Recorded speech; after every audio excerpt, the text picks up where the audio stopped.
देखिए, इसके लिए टीएमसी और उनका नेतृत्व स्वयं दोषी है।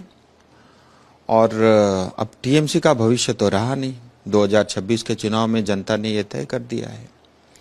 और जिन्होंने पश्चिम बंगाल में डेमोक्रेसी खत्म की, तो उनकी पार्टी में डेमोक्रेसी तो है ही नहीं।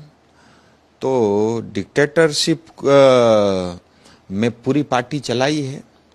और ये सारा इशू शुरुआत हुआ है जैसे ही चुनाव हारे, उसके बाद भी अभिषेक बनर्जी का रवैये में कोई परिवर्तन नहीं था। सारे विधायकों के जो है जाली दस्तखत करके स्पीकर तक भेज दिया गया लीडर ऑफ ओपोजिशन चुनने के लिए, फर्जी दस्तावेज के माध्यम से। तो उनका जो रवैया था चुनाव से पहले और चुनाव के बाद में कोई परिवर्तन हुआ नहीं।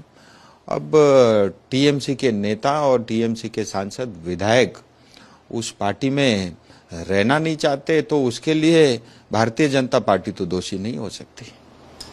सर, महुआ मोइत्रो और कीर्ति आजाद का कहना है कि इन सबके पीछे जो है बीजेपी का ही हाथ है, कॉन्स्पिरेसी है।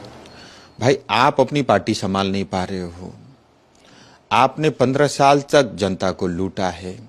आपने 15 साल तक भ्रष्टाचार किया है।